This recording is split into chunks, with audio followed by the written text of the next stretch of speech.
Siddipet MLA మాజీ మంత్రి హరీష్ రావు మెదక్ జిల్లా నర్సాపూర్లో బుధవారం నిర్వహించిన నూతన సర్పంచుల ఆత్మీయ సన్మాన సభకు ముఖ్య అతిథిగా హాజరై ప్రసంగించారు. ఈ సందర్భంగా ఆయన రాష్ట్రంలోని అన్ని వర్గాల ప్రజలను కాంగ్రెస్ ప్రభుత్వం 2 సంవత్సరాలుగా మోసం చేస్తుందని, ప్రజలు ఈసారి 4000 మంది బీఆర్ఎస్ బలపరిచిన అభ్యర్థులను ఎన్నుకున్నారని తెలిపారు. రాబోయే ఎన్నికల్లో కూడా టీఆర్ఎస్ పార్టీకి ప్రజలు మద్దతు ఇస్తారని హరీష్ రావు తెలిపారు.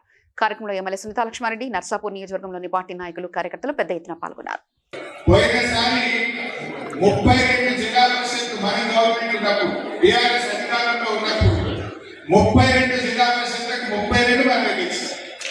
10 డీసీసీబీలు 10 డీసీఎంఎస్ ఉంటే 100% మనమే గెలిచినాం.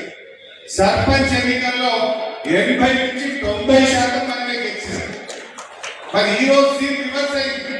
ఇంకా 3 ఏళ్ళు కాంగ్రెస్ గవర్నమెంట్ ఉన్నా నీ పాలన బాగలేదు అని 35-40% బీఆర్ఎస్ సర్పంచ్ని గుండాగిరి చేసి, పైసలు పంచి, సారా పంచి, పోలీసులను వాడి, అధికార దుర్వినియోగం చేసి, ఓట్లు కింద చేస్తే కూడా 4000 మంది సర్పంచులు బీఆర్ఎస్ పార్టీ తెచ్చింది.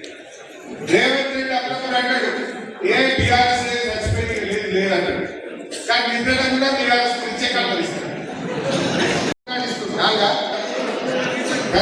ఒకసారి ఆలోచన ఇప్పుడు నీళ్ళు కావాలి. రాత్రి సాయంత్రం 5 గంటలకు 4 గంటలకు పోతే పొద్దున 3 గంటలకు 4 గంటలకు కావాలి.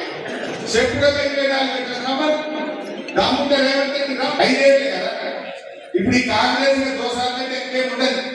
దోసాల తర్వాత ఎప్పుడు ఎలక్షన్ వచ్చినా మళ్ళా గులాబీ జెండా ఎగురుతుంది. కేసీఆర్ అందరి పక్షాన మీకు హృదయపూర్వక శుభాకాంక్షలు. లేకుండా ఊళ్ళో ర్యాలీ తెచ్చి బీఆర్ఎస్ ఇచ్చిందా లేదా? ఇప్పుడే కోసం పెట్టుకున్నావా? ఇప్పుడు రాగానే నర్సాపూర్ సబ్ స్టేషన్ పైన వచ్చి గెలిచిన ఓడియా సర్పంచులు తప్పకుండా సన్మానం చేసినటువంటి వాళ్ళని కూడా మనం సన్మానించుకుందాం. అదేవిధంగా ఉప సర్పంచులు వాసులందరూ నేను ఎక్కువ మాట్లాడే